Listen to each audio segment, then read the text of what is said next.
Olá, pessoal. Bem-vindos a mais um encontro nosso da disciplina de Teoria Geral do Turismo. O objetivo da aula de hoje é justamente dar continuidade aos assuntos que a gente vem discutindo semanalmente. E na aula passada nós começamos a desenvolver as primeiras discussões relacionadas a modalidades de turismo, a formas de turismo e a tipos de turismo. Modalidades, formas e tipos são palavras que no nosso cotidiano, como dito, são até utilizadas como sinônimo, mas que especificamente no turismo houve uma pessoa, vocês estão com o material do professor Andrade disponível para vocês, que se debruçou em desdobrar e diferenciar essas três palavrinhas a partir de realidades existentes no turismo. Então, de acordo com o professor Andrade, modalidades têm um entendimento e uma compreensão distinta de formas que também é distinto das tipologias de turismo. Né? A gente bem sabe que essa é uma bibliografia, um material que já foi produzido há alguns anos, mas ele é apresentado na disciplina de Teoria Geral do Turismo no sentido de que poucos foram aqueles que se preocuparam em avançar nessas discussões, nesses três conceitos desde então. Dessa forma, a gente considera relevante trazer a definição desses conceitos, até para que a gente possa debater, questionar e como eu sempre digo, relacionar a nossa realidade. Né? Quando a gente tenta relacionar um conceito que é estático e antigo à nossa realidade, pode ser com que nós concluamos da necessidade de alteração ou da evidência de que ainda esse conceito ele é válido. Para todos vocês já de antemão, eu vou pedir que fiquemos atentos, porque é bastante possível que não na próxima quarta, mas na outra quarta-feira, nós façamos, perdão, não na próxima quinta, mas na outra quinta-feira, daqui 2 semanas, nós façamos uma avaliação oficial da disciplina. Né? Os trabalhos já estão em processo de correção e essa prova, dada a nossa situação de docência à distância ou de aprendizagem à distância, possivelmente essa prova ela vai ser aplicada dentro do nosso ambiente virtual como uma prova online. Eu peço que vocês façam leitura dos materiais, vão retomando ao que foi discutido nas primeiras aulas, pelo que vocês tomaram nota no caderno, vão reassistindo as aulas que foram gravadas a partir do momento em que nós demos início a essa modalidade de educação à distância, vão lendo os textos, porque a priori em 15 dias, não na próxima quinta-feira, mas na outra, nós façamos uma avaliação que vai valer 8 pontos online, virtual, mas no nosso próximo encontro a gente vai ter todas as informações específicas de como isso vai tomar acontecimento. Nós iniciamos o nosso último encontro dizendo que o ato de viajar ele se alterou sobremaneira nos últimos anos, nos últimos séculos. Né? Nós vimos lá atrás que as pessoas do passado, da antiguidade, quando elas viajavam, elas tinham objetivos distintos dos objetivos de hoje. Não que as pessoas na atualidade não façam viagens com as mesmas finalidades que faziam lá atrás. Mas o que eu quero dizer é que o rol de possibilidades, o leque de motivações das viagens hoje é muito maior. Isso pelo fato de que é uma constante na atualidade o interesse em conhecer o perfil dos consumidores, e acaba que o conhecimento desse perfil ele vai ao encontro de uma outra infinidade, de uma gama de produtos e serviços que são ofertados, né? Então, enquanto no passado as finalidades das viagens eram mais restritas, até pelo não desenvolvimento tecnológico, nós não tínhamos todos os meios de transporte, as facilidades. Hoje, pelas facilidades existentes, percebe-se um acréscimo de ofertas para que se possam consumir, né? Uma grande variedade de ofertas para uma grande variedade de consumidores com perfis peculiares e bastante distintos. E diante dessa dinâmica, a gente mencionou da necessidade de uma compreensão mais unitária, de uma linguagem única.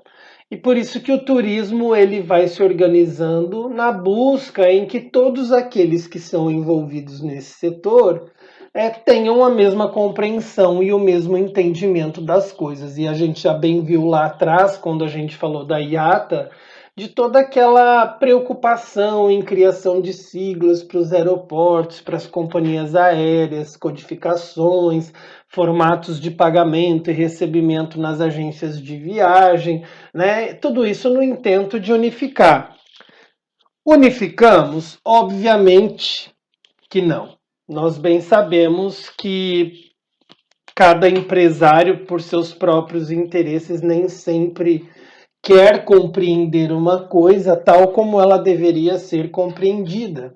Mas nós estamos num ambiente acadêmico, não é? Então, a gente parte da premissa, a gente tem como máxima de que algumas questões precisam ser padronizadas para facilitar os nossos estudos, as nossas pesquisas e as nossas ações. E por isso que nós mencionamos a partir dos manuscritos do professor Andrade essa questão das modalidades, das formas e das tipologias de turismo. As modalidades foram faladas no nosso último encontro, mas elas serão comentadas novamente a partir de alguns questionamentos e dúvidas que foram colocados a mim pelo fórum ou diretamente por e-mail. E graças a esses questionamentos é que eu tomei a liberdade, inclusive, de expandir um pouco o material dos slides, trazendo exemplos mais ilustrativos, para que fique claro para todo mundo antes de a gente avançar nas modalidades de turismo que ainda serão apresentadas hoje. As formas que serão apresentadas ainda hoje. As modalidades já foram na semana passada e a gente inicia retomando os principais conceitos delas.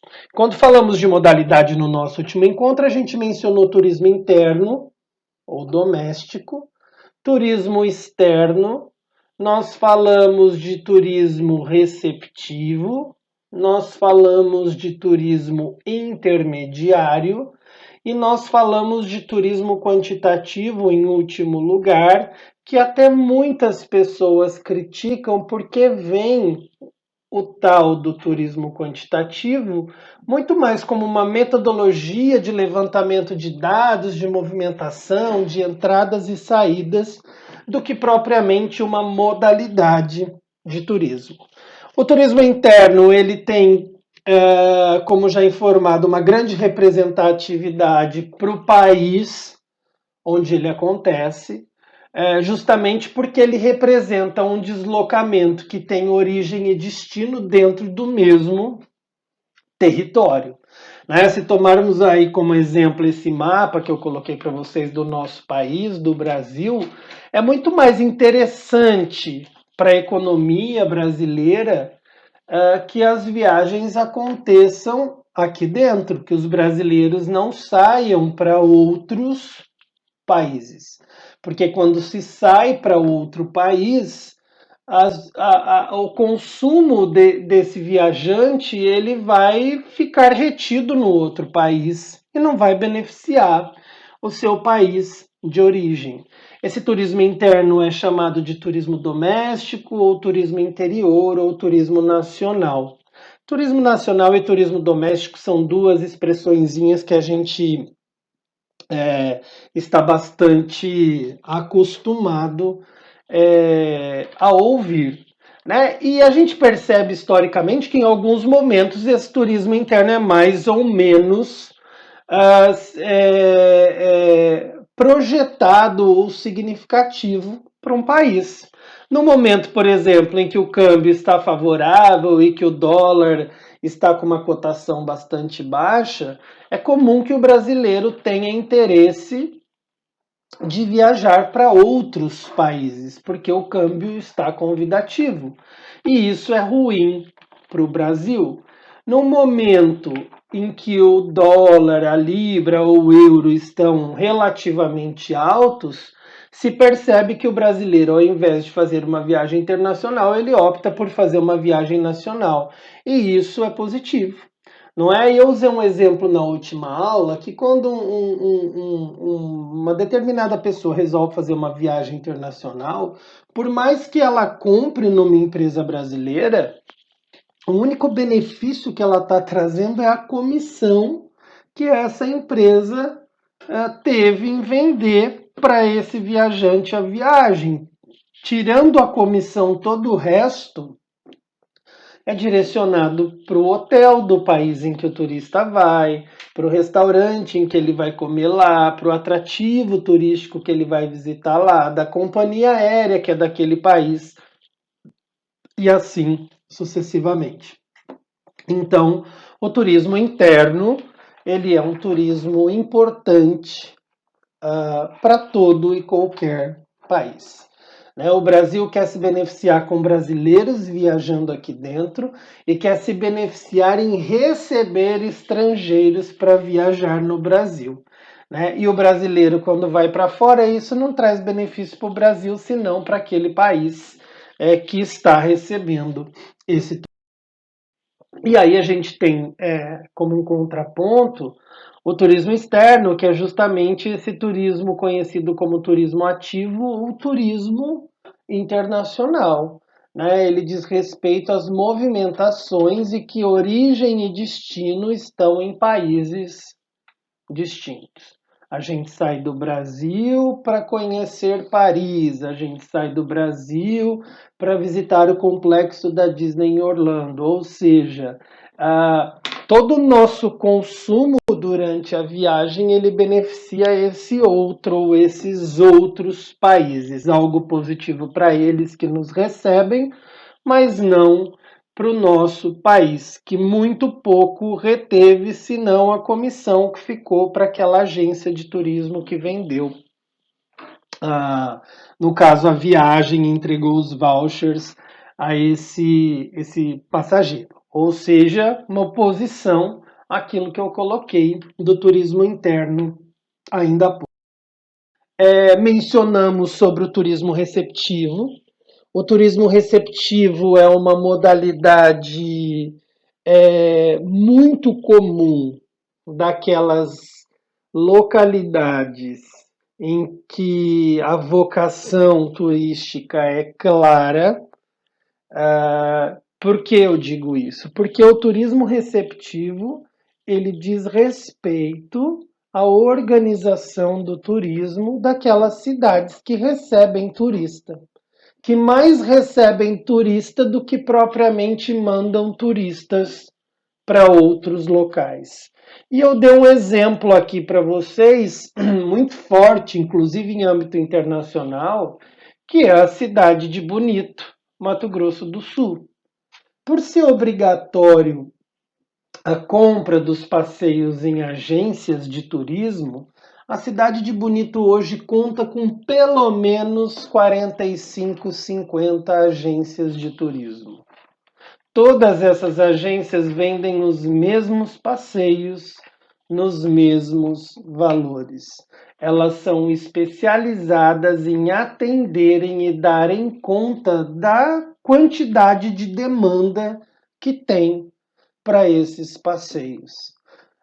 Diferentemente de outras localidades, por mais que Bonito tenha 50 agências de turismo, 45, é muito provável que se um cidadão de Bonito queira fazer uma viagem na Europa, ele tenha que buscar uma agência em Campo Grande ou na internet para comprar suas passagens e seu tour, justamente porque as agências de Bonito elas lidam só com essa situação de receber. Por isso a gente chama, ou as denominamos, no português mais adequado, por isso que nós as denominamos de agências de turismo receptivo ou de agências receptivas. E nós temos nesse grande país inúmeros destinos cuja característica é muito mais de receber do que enviar. Né? E na costa nordestina, por exemplo, existe uma agência de turismo chamada Look Turismo, que ela praticamente está em todas as capitais nordestinas e a função dela é de receber os turistas que chegam nessas cidades. A operadora de turismo CVC, ela tem uma parceria muito forte com a Look, e bem que se dizer, é a Look quem faz o serviço de receber o hóspede no aeroporto e trasladar esse hóspede até o hotel. No dia de ir embora, trasladar esse hóspede do hotel para o aeroporto. A gente chama esse transporte ida e volta aeroporto, hotel, aeroporto de transfer in e transfer out, transfer de chegada e transfer de saída. Essas agências receptivas cuidam também dos city tours e dos passeios que, porventura, esses turistas, viajantes, excursionistas queiram fazer nas localidades visitadas. Então, existem cidades cuja vocação é receber, que lidam muito mais com o turismo receptivo do que propriamente emissivo. E o turismo receptivo é colocado pelo Andrade como uma modalidade de turismo. Apresentamos o turismo intermediário e é esse que eu fiz um desdobramento maior de slides para estampar algumas palavrinhas e alguns conceitos que acabaram se aflorando ao explicar turismo intermediário. Eu só quero adiantar para vocês que esses conceitozinhos que surgiram quando da explicação do turismo intermediário, eles estão relacionados com uma disciplina que vocês vão ter, denominada agenciamento e transporte turístico. Então, na disciplina de agenciamento de viagens e transporte turístico, vocês vão se aproximar um pouquinho mais desses conceitos, bem como as questões já tratadas da IATA e assim sucessivamente. Né? A gente mencionou lá no nosso primeiro encontro que a nossa disciplina, por se chamar Teoria Geral do Turismo, ela acaba apresentando e abrindo portas de todas as outras disciplinas e de todas as áreas do turismo, porque a gente precisa ter uma compreensão totalitária para que depois nós possamos nos aprofundar disciplina a disciplina. E o turismo intermediário, ele foi apresentado para vocês como um turismo de meio de caminho. É quando eu saio da minha casa para ir a um determinado destino, mas que nesse meio do caminho eu acabe passando por uma outra localidade que não era nem meu interesse, mas que por essa localidade ter algum atrativo, eu aproveito e consumo algo ali, compro um passeio, faço um passeio, de repente queira ficar 1, 2 dias naquele meio de caminho. Isso é muito comum. É muito comum, em especial num país tão grande como o Brasil, em que o transporte rodoviário ainda acontece de maneira majoritária ou significativa. Né? Acredito que todos nós tenhamos lembranças de viagens que fizemos de carro com a família e que no meio de caminho tenhamos parado em algum lugar para conhecer. Né? Então, esse turismo intermediário, ele, além de ser positivo na perspectiva de que gera mais experiência para o elemento turista, viajante, ele é muito positivo para essa localidade intermediária, porque ela acaba se beneficiando, ela acaba tendo uma economia aquecida por esse turista que está de passagem, né, que se coloca às vezes como um excursionista ali, porque nem vai pernoitar, mas que faz um passeio, consome num restaurante, compra um souvenir, enfim. Né, cada localidade tem a sua característica e a sua peculiaridade. E que isso não acontece só quando a gente está em transporte rodoviário, pode acontecer no ferroviário, no marítimo, no transporte aéreo.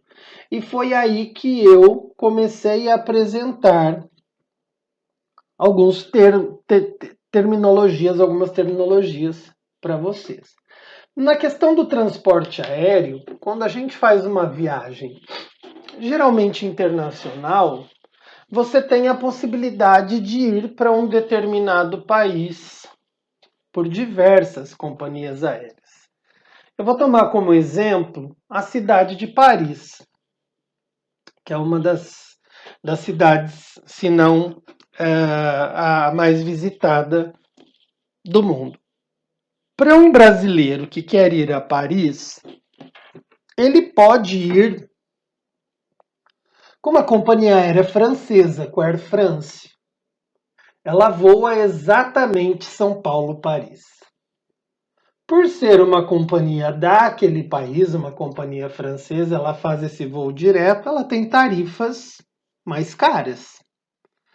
Existem tantas outras companhias que podem te levar para Paris. A Ibéria, que é uma companhia espanhola, te leva para Paris, mas ela vai fazer um voo São Paulo-Madrid, Madrid-Paris. A companhia Lufthansa te leva para Paris, mas ela vai fazer um voo São Paulo-Frankfurt, Frankfurt-Paris.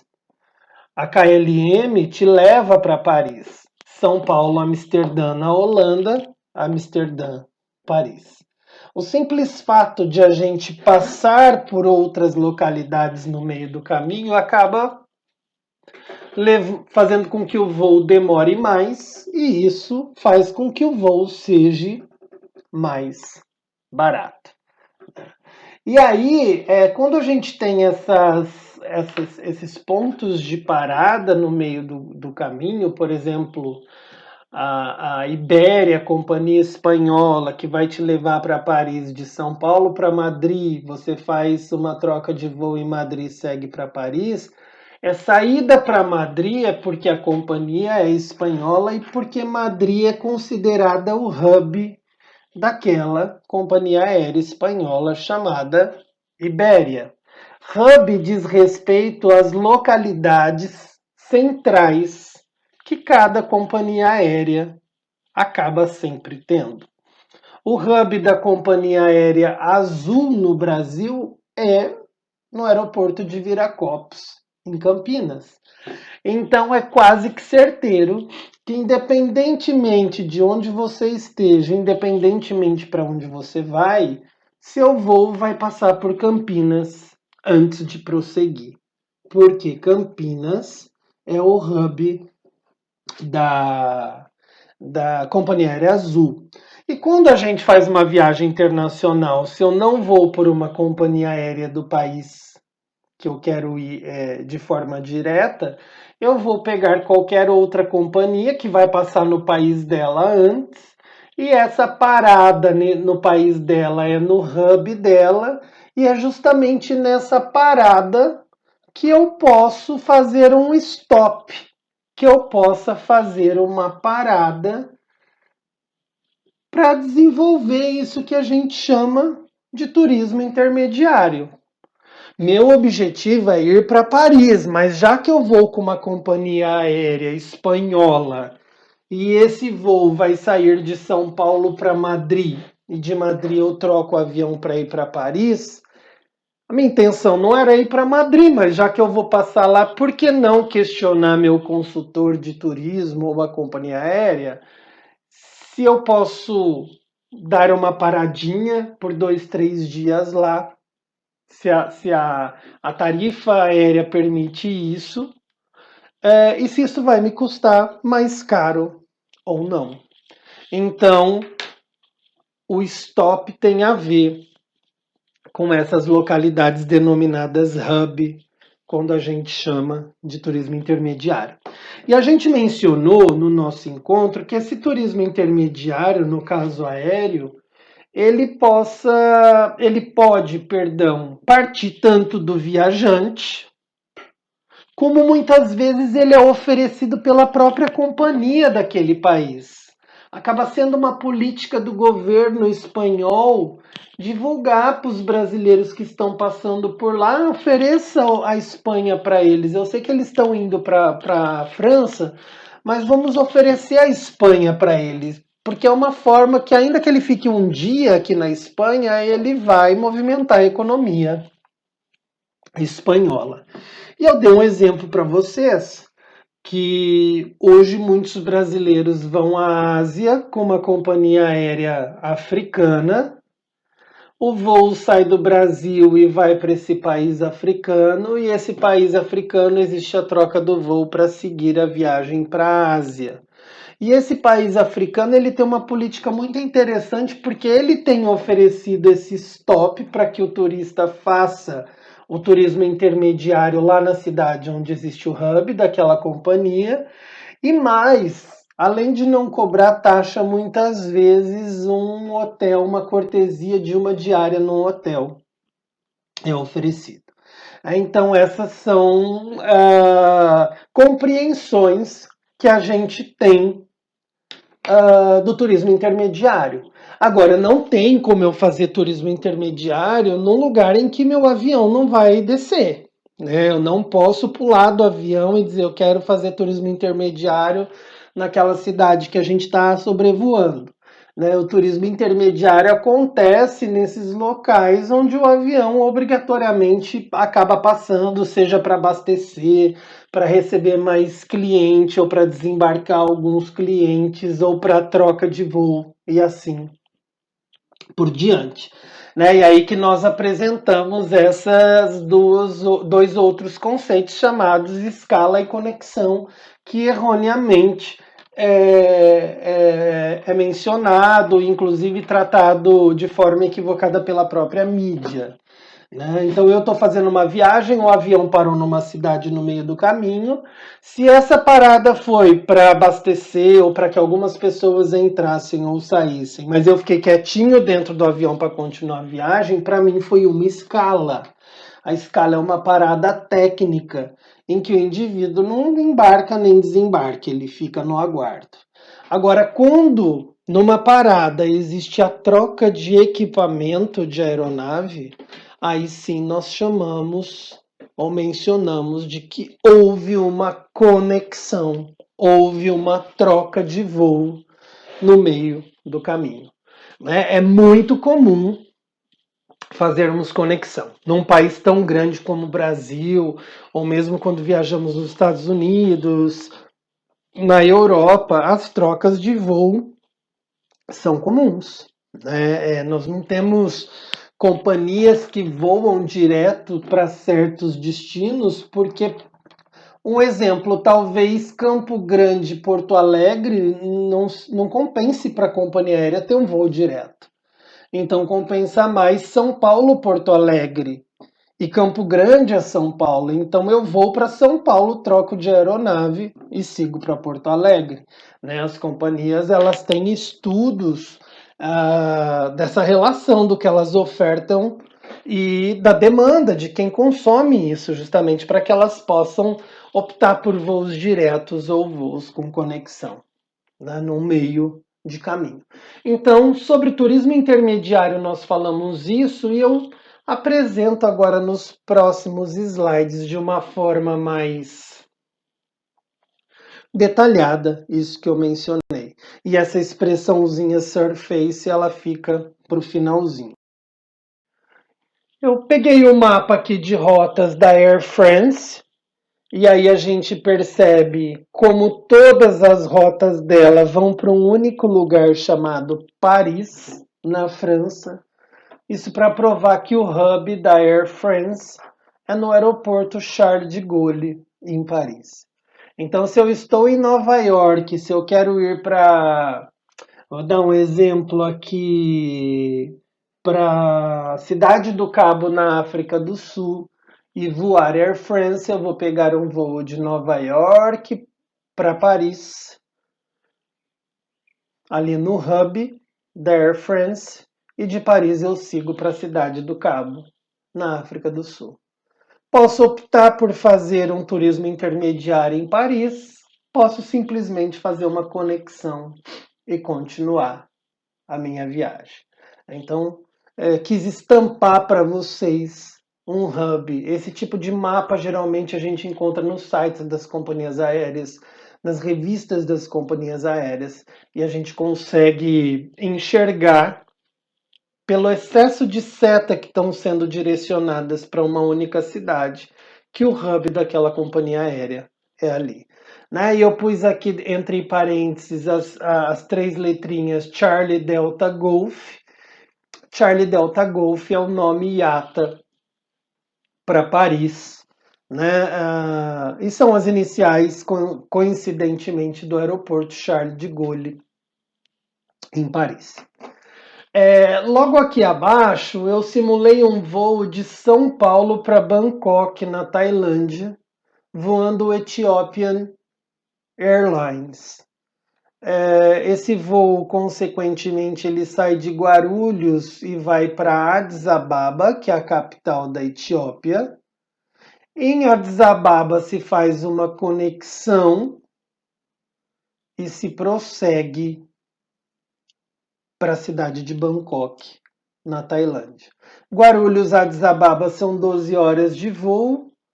Addis Ababa, Bangkok, 9 horas e 20 minutos de voo, e ainda tem o tempo de conexão aí que dá algumas horinhas. Como é uma viagem cansativa de mais de um dia, e até pelo fato de que a Etiópia é um país muito pouco visitado, talvez porque, por mais belo que seja, geograficamente, historicamente, é um país africano muito pobre, é comum que as pessoas não tenham muito interesse.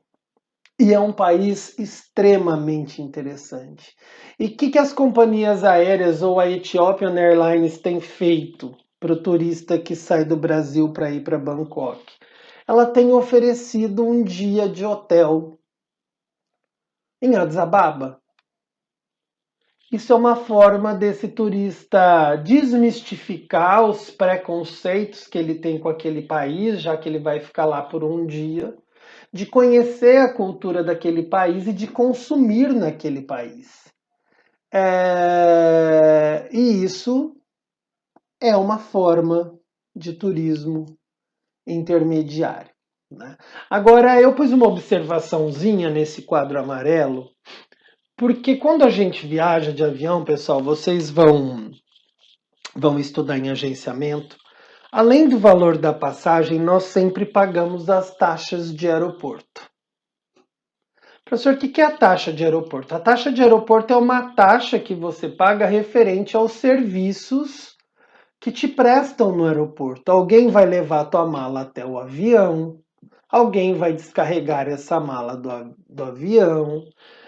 O avião, pelo simples fato de estacionar num aeroporto, é cobrada uma taxa caríssima para a companhia aérea, então essa taxa tem que ser dissolvida também entre os que consomem aquela aeronave. Você tem a utilização de banheiro, de uma série de serviços no aeroporto, então são cobradas taxas sempre que a gente viaja de avião.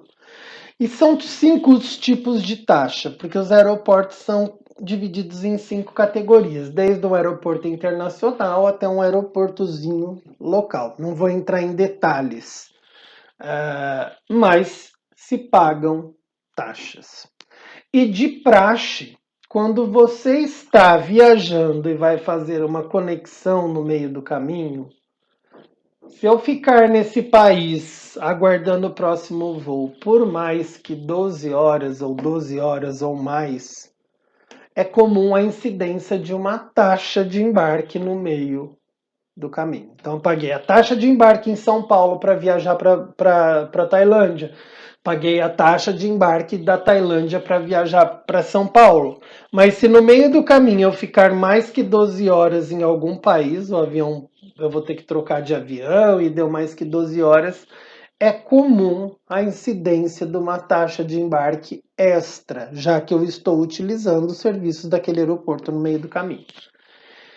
Em casos desse incentivo de turismo intermediário e de stops, como a gente mencionou, às vezes, por mais que devesse haver uma incidência de taxa, se for importante para aquela cidade, para o governo, às vezes eles abrem mão da taxa para fazer com que o turista queira ficar lá durante um dia ou durante um período. Então, sempre que vocês forem vender uma viagem ou forem viajar e perceberem que a viagem de vocês vai passar no meio do caminho por um país que nunca foi interessante, mas já que vai passar, vocês podem oferecer para o cliente ou perguntar para o consultor de viagem. Se eu quiser fazer um stop, vai aumentar a tarifa? Se eu quiser fazer um stop, vai me cobrar taxa de embarque extra? Porque muitas vezes aquele país tem tanto interesse que ele tem acordo com as companhias aéreas e acabam não cobrando nada. Você faz um stop e depois você continua a tua viagem. E o Surface que ficou para trás, ele é um conceito que eu disse para vocês, que foi trazido, não necessariamente tem a ver com turismo intermediário, mas que um assunto puxa o outro. E ele tem a ver com uma mudança no modal de transporte, uma mudança do tipo de transporte no meio de um dado trecho. E eu exemplifiquei para vocês aqui um exemplo. Eu vou sair de São Paulo para Londres com a companhia aérea British Airways. A minha ida sai de São Paulo e vai para Londres com a British Airways. E eu já pus as siglazinhas de acordo com a IATA. GRU, Guarulhos, Lima Golf Whisky, London Gatwick, que é o nome do aeroporto de Londres. E BA, que é a companhia aérea British Airways. Então eu estou fazendo uma viagem de férias que eu vou conhecer Londres e Paris. São as cidades do meu sonho. Só que de Londres para Paris eu também tenho um sonho, que é ir de trem. Eu quero ir de trem para passar debaixo do mar, debaixo do Canal da Mancha. Então, quando eu vou na agência de turismo comprar minha passagem, eu compro a passagem São Paulo-Londres, Paris-São Paulo. E no meio dessa passagem vai ficar aquele trecho vazio, que é o que eu vou fazer de trem, Londres-Paris, que eu quero fazer com o trem de alta velocidade. TGV, porque no francês é trem de grande vertice, se eu não me engano, que é grande velocidade na língua francesa. Então, no agenciamento, na hora de você tomar nota do que o cliente quer, esse espaço que vai ficar em branco referente a Londres, Paris, a gente acaba representando ele por 2 barras. Então eu escreveria no papel Guarulhos, como está no exemplo, Guarulhos, Londres, // Paris, Guarulhos. Essas duas barras no meio que estão na cor vermelha, ela representa que de Londres para Paris vai ter um meio de transporte que não é o avião, que não é o da passagem aérea, possivelmente numa passagem em separado. Né? Isso chama surface. Brasileiros, quando vão para a Europa, querem aproveitar para conhecer o máximo de países numa única viagem, porque é longe, porque é caro, então já que vai. E é comum que eu faça a minha entrada por Lisboa, fique 20 dias, faça um voo Guarulhos-Lisboa, fique 20 dias viajando lá dentro de mochilão de trem, e na volta eu volte de Berlim para Guarulhos. Então eu tenho um voo Guarulhos-Lisboa / Berlim-Guarulhos. De Lisboa para Berlim, como diz o outro, só Deus sabe como eu fiz e com que meio de transporte eu fiz. Né? Então, você tem uma viagem que ela tem um surface, ela tem um trecho de superfície no meio do caminho. E essa representação é por barra, e muitas vezes entre essas duas barras vermelhas aparece a expressão Alfa Romeo November Kilo. Alguns profissionais do turismo chamam de ARUNC, que significa Arrival Unknown, chegada desconhecida na língua inglesa. E Arunc / é tudo a mesma coisa, é para indicar que houve um surface. Né? Então, quando a gente começa a fazer o serviço de consultoria e começa a tomar nota do que o cliente quer, o que ele pretende, a gente vai colocando siglas de que cidade ele quer sair, para onde ele quer ir, se ele quer voltar de lá mesmo, se vai ter um surface para fazer o trecho de volta, e aí a gente vai questionar se nesse surface ele quer fazer de trem, de ônibus, de carro alugado, de embarcação, enfim. Não é? Então, é uma expressãozinha que surgiu aí também do nosso encontro. E algo que me surgiu que foi bastante interessante sobre o turismo intermediário foi um exemplo que eu tinha dado de quando a gente sai de Campo Grande, nesse mapinha esquerdo. Eu saio de Campo Grande e estou me dirigindo a Bonito, Mato Grosso do Sul. A gente tem Bonito identificado ali na estrelinha com o círculo no entorno. E aí, obrigatoriamente, quem vai de Campo Grande para Bonito acaba passando por essas duas estrelinhas aqui embaixo, que é Guia Lopes da Laguna e Jardim. E eu mencionei para vocês que Guia Lopes da Laguna é uma cidadezinha que a gente passa indo para Bonito e que ela tem uma potencialidade turística muito grande, porque ela tem uma relevância histórico-cultural, porque ali aconteceu a Guerra do Paraguai, existe o Cemitério dos Heróis, etc. E que ninguém faz o turismo intermediário ali. E poderia, já que está passando, por que não se aproveitar, né, uma oportunidade e conhecer, né? Mas isso não é feito. E aí uma aluna perguntou, professor, mas tem muito atrativo Guia Lopes da Laguna? Eu expliquei para ela que não existe muito atrativo, senão essa grande questão da Guerra do Paraguai.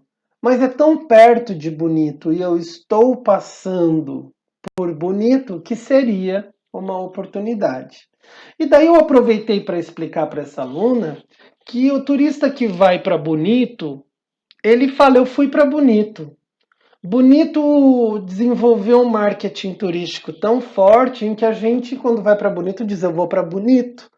E as pessoas sequer ficam sabendo que muitos dos atrativos não estão na cidade de Bonito. Né, que é o caso da cidade de Jardim, do lado aí de Guia Lopes da Laguna. O principal passeio de flutuação, que é aquele passeio em que você nada no aquário perfeito, naquele rio límpido, o principal passeio de flutuação que ganha prêmios anualmente de melhor passeio de ecoturismo do país, ele fica em Jardim. O recanto ecológico do Rio da Prata fica em Jardim. O maior salto, um dos passeios de cachoeira mais famosos e mais bonitos de Bonito, a Boca da Onça, como é chamada, não fica em Bonito, fica no município de Bodoquena. Mas em todo caso, o turista diz que foi para Bonito. Bonito é o polo indutor da região. Ele é o polo turístico, mas existem essas cidadezinhas no entorno que também têm relevância, mas que infelizmente a política do turismo acabou não juntando essas cidades junto com o nome de Bonito, e Bonito acaba se vendendo sozinho. Algo diferente do que acontece no Rio Grande do Sul. Quando eu viajo para o Rio Grande do Sul, eu não digo que eu fui para Gramado, eu digo que eu fui para a Serra Gaúcha. Porque o turismo, a gestão do turismo no Rio Grande do Sul desenvolveu um trabalho em que todas as cidades façam parte da rota turística e que todo mundo se beneficie. A gestão do turismo no Rio Grande do Sul agrupou essas cidades e desenvolveu o produto Serra Gaúcha. Quando se dá esse agrupamento, a gente chama no turismo de cluster. Houve um cluster no Rio Grande do Sul, ou existe um cluster turístico, um grupo turístico, em que estão as cidades de Gramado, Canela, Bento Gonçalves, Garibaldi, Nova Petrópolis. Então o turista não diz que foi para elas, ele diz que foi para a Serra Gaúcha. Agora, aqui no nosso estado, ainda o turista diz eu fui a Bonito, por mais que ele tenha visitado outras cidades. E isso é ruim para essas outras cidades. Então, quem sabe um dia a gente chegue no modelo de cluster de gestão para Mato Grosso do Sul, para que essas cidades sejam incorporadas e de repente eu venha falar, eu visitei a Serra da Bodoquena, a região da Bodoquena, ou o Planalto da Bodoquena, e aí Bonito, Jardim, Guia Lopes da Laguna, Bodoquena, fazem parte desse contexto, né? Mas especificamente Guia Lopes da Laguna e Jardim são cidades que você teria como fazer um turismo intermediário justamente porque você passa por elas obrigatoriamente no meio do caminho.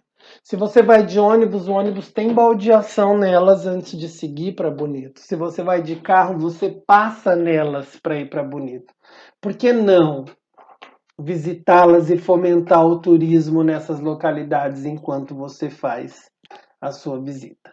Então eu apresentei esse slide no sentido de explicar o conceito de cluster, desse agrupamento de destinos que acontece também tão bem no Rio Grande do Sul e que não acontece da forma adequada aqui na nossa região. Turismo quantitativo é uma das modalidades que eu mencionei para vocês que muitos autores criticam e não consideram uma modalidade, no sentido de que ele está muito preocupado em entender o perfil daqueles que viajam para determinadas localidades. Então é muito mais um estudo de demanda, de perfil de demanda, do que propriamente uma modalidade. Mas o professor Andrade é um dos que coloca esse turismo quantitativo como sendo uma modalidade. Então ele aborda questões de volume, quantidade de turismo, alto padrão de serviços, o padrão financeiro do cliente, baixo padrão de serviço, se está indo ou se está sendo utilizado por uma clientela com uma menor renda. Então ele vai falar de elite, de massa, de grupos minoritários, e isso vai acabar indo ao encontro do que a gente ainda vai mencionar hoje, quando a gente falar um pouquinho de algumas características de turistas, de viajantes. E aí, então, a gente vai falar das formas, tratamos das modalidades, e a gente vai falar das formas de turismo. Sobre as formas de turismo, a gente já vê de antemão que não são muitas, mas que a gente tem que tomar o cuidado para que não haja confusão e também no sentido de que a gente possa compreender, porque são expressões bastante utilizadas que a gente está acostumado a ouvir. Dentre as formas de turismo, a gente vai ter o turismo individual, o turismo organizado, o turismo social, o turismo intensivo ou estável, o turismo extensivo, o turismo itinerante. Turismo individual. Ele pode ter duas compreensões, embora uma delas seja mais corriqueira. Quando eu digo que o turismo individual pode ter duas compreensões, é que uma pode ser levada no pé da letra, turismo individual. Estou viajando sozinho.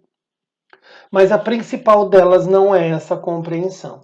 A principal compreensão de turismo individual, ela diz respeito à questão de que eu estou indo por conta.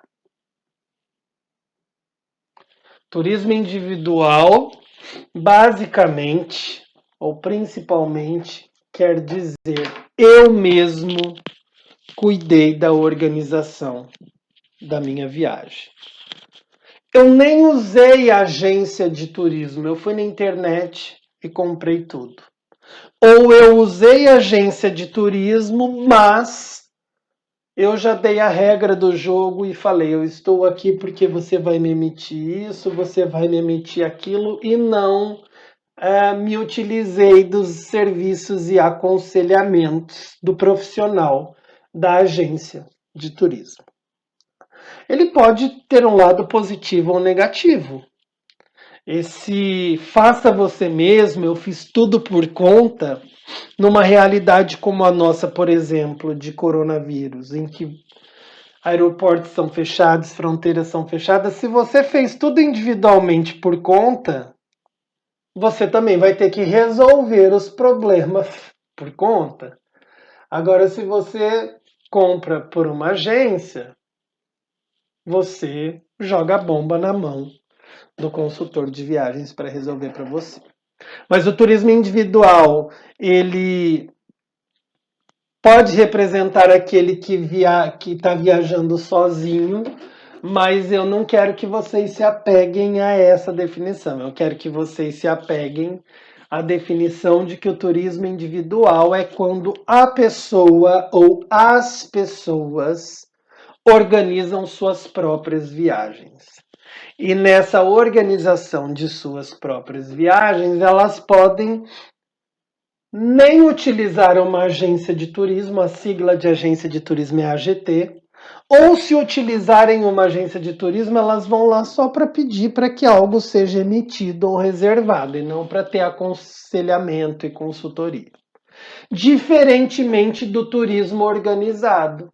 O turismo organizado já é o oposto. O turismo organizado diz respeito àquela pessoa ou àquelas pessoas que preferem colocar tudo na mão de uma agência para a agência resolver tudo para elas. Isso quer dizer que elas confiam nas instruções, nos aconselhamentos, nas dicas daquele profissional do turismo. E isso tudo é colocado em contrato. E é claro a gente perceber entre nós. Existem pessoas que não têm o costume de viajar, então quando elas vão viajar, elas ficam mais apreensivas e elas falam, eu vou numa agência de turismo para eles fazerem tudo para mim. Isso é turismo organizado. Já existe aquela pessoa que é mais aventureira e ela fala, não, para mim a viagem começa na sala de casa, com o computador na minha frente, tomando uma cervejinha, olhando o mapa, olhando o site. Isso é turismo individual. individual e organizado. Formas de turismo. Turismo social. Turismo social também tem duas compreensões. Uma até questionada, não seria a utopia? Qual que é esse entendimento de turismo social? É aquele turismo que é barato ou quase sem custo para beneficiar pessoas que querem viajar ou que gostariam de viajar e que não têm condição. Isso é um dos entendimentos de turismo social. E nós temos um movimento forte no mundo e cada vez mais com essa prática de turismo de baixo custo ou custo nenhum. E um grande exemplo é o SESC.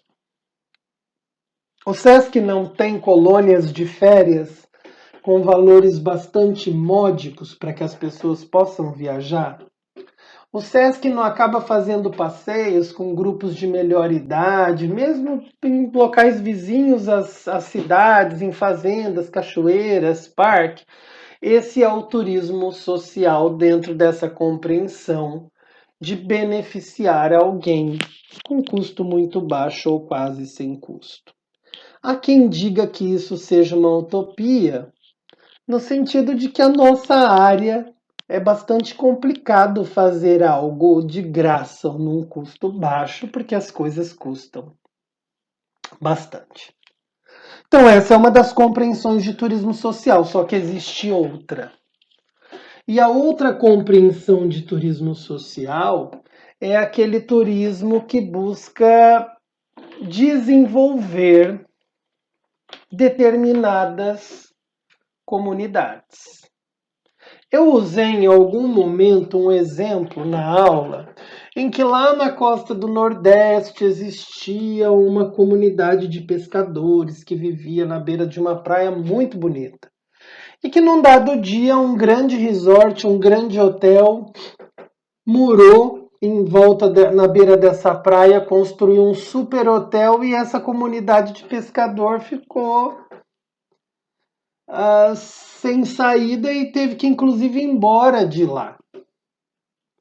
E esse hotel, ele criou uma superestrutura com baianas que oferecem doces, mas na verdade essas baianas não são baianas.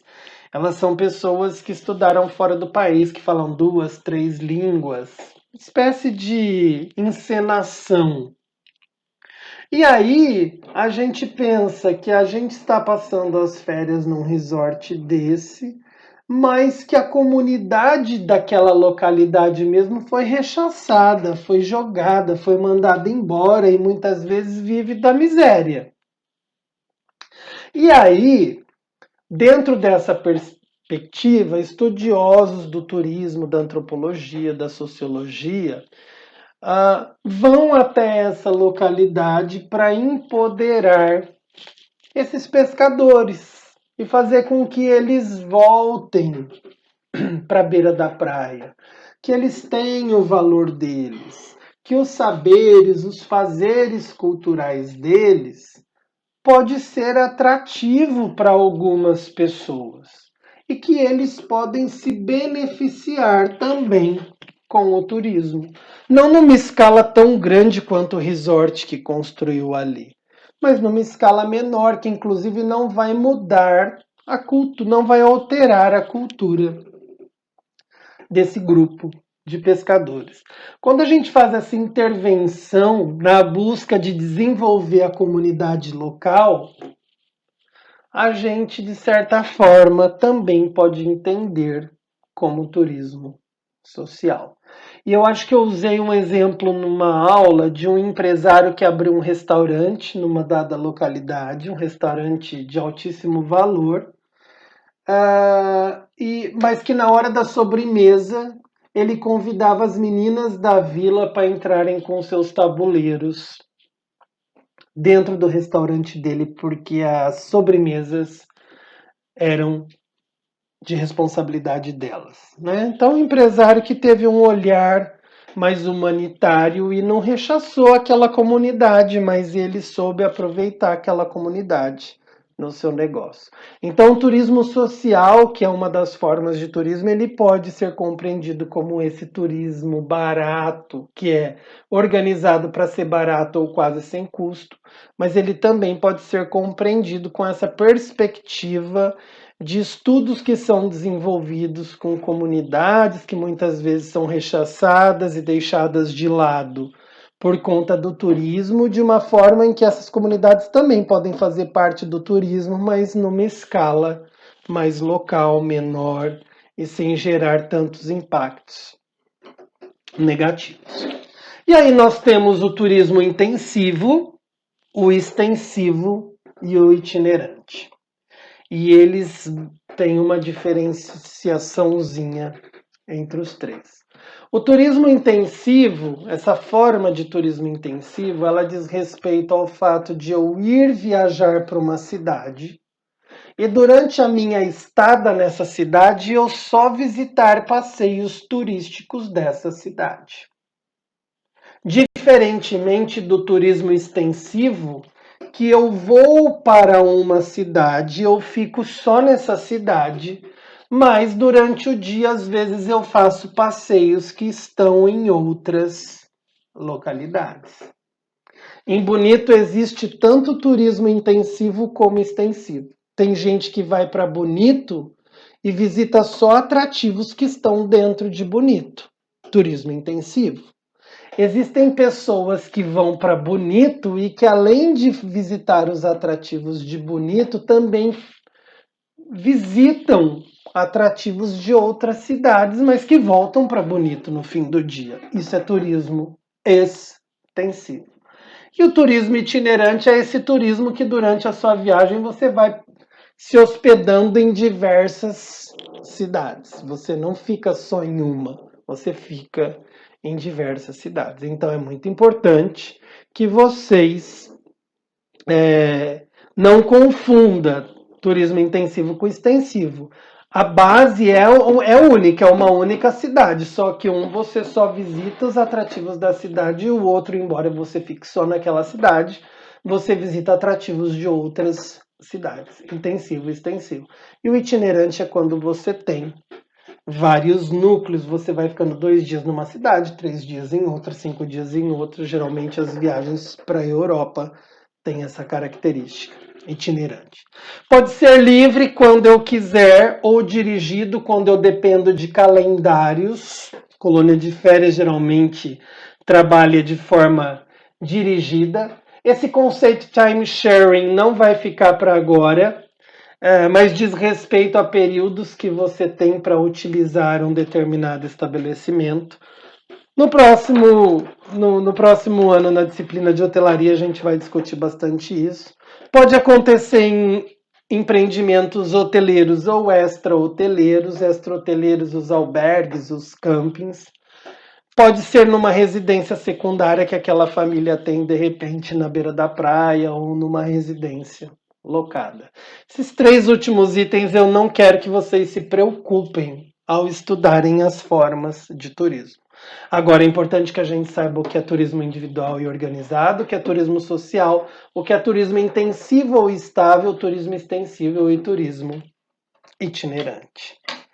Todas as modalidades tratadas e as formas de turismo têm a ver com algumas características do público de turista, né? Que a professora Margarita Barreto, que é a mesma que abordou os períodos históricos do turismo, divide.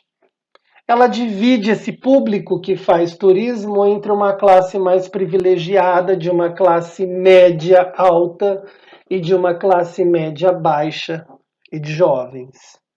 Não é? E isso vai influenciar, esse perfil vai influenciar muito se a pessoa vai fazer turismo individual, se ela vai fazer turismo organizado, se ela vai fazer intensivo, extensivo, itinerante, se ela vai fazer um turismo doméstico, ou se ela vai fazer um turismo internacional, ou se ela vai fazer uma parada no meio do caminho, um turismo intermediário, e assim sucessivamente. Para Margarita Barreto, as pessoas privilegiadas economicamente, elas estão sempre dispostas a pagar altos valores de diária, tem transportes de luxo privativos com motorista, não gostam de ir a locais massificados, ou seja, não gostam de ir para locais onde a maioria vai, não compram lembranças durante a viagem, eles viajam sem CHD. CHD é uma expressão no turismo de criança, vem do inglês children. Eles viajam sem criança, ou se levam criança, levam a babá junto. Eles não têm nenhum contato com a agência, porque eles têm secretários que cuidam das viagens para eles. Eles buscam contratar guias quando chegam nos locais. A permanência deles nunca é bem definida e fazem várias viagens no ano.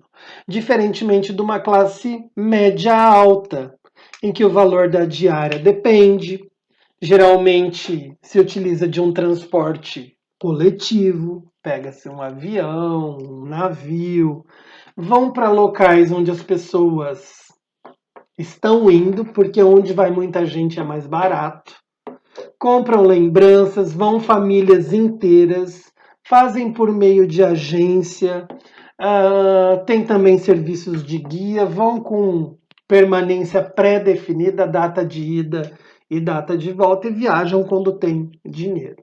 Essa classe média baixa, essa classe média alta é o perfil desses pacotes de operadoras, como a New Line, como a CVC, como a Gastur, que vendem produtos prontos, com data de ida, data de volta, com o hotel, com os passeios, etc.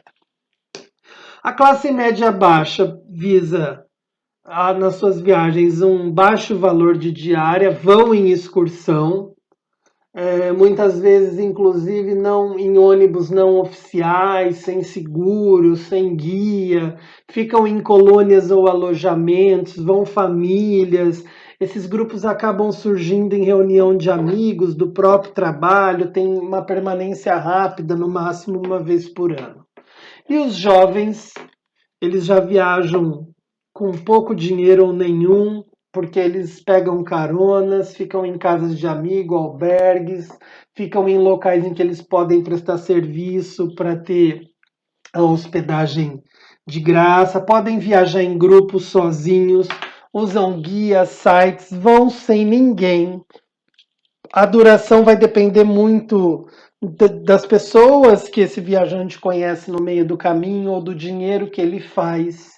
E também a quantidade de viagem varia muito a esse respeito. Então é um quadro bem interessante que a Margarita Barreto coloca para a gente e que traduz claramente perfis de pessoas que vão consumir produtos e serviços ou que vão consumir determinadas formas de turismo ou determinadas modalidades de turismo. E aí existe ainda um outro slide que eu não vou passar para vocês, que fala sobre os tipos de turista, mas esse vai ficar depois que a gente estudar os tipos de turismo. Leiam o material que está disponibilizado. No mesmo arquivo que tem as modalidades de turismo, vocês vão encontrar textos sobre as formas de turismo, vão se organizando, vão revendo aulas, vão tirando dúvidas nos fóruns que eu vou abrindo, porque pode ser que na próxima aula eu já tenha informação sobre a nossa avaliação, e eu acredito que a nossa avaliação ela vai acontecer até a última quinta-feira desse mês de abril. Eu agradeço muito a atenção de vocês, a paciência, a participação nos fóruns, as dúvidas que são levantadas, isso é bastante enriquecedor e eu me coloco à disposição de todos vocês. Muito obrigado e até o nosso próximo encontro. Se cuidem, fiquem bem.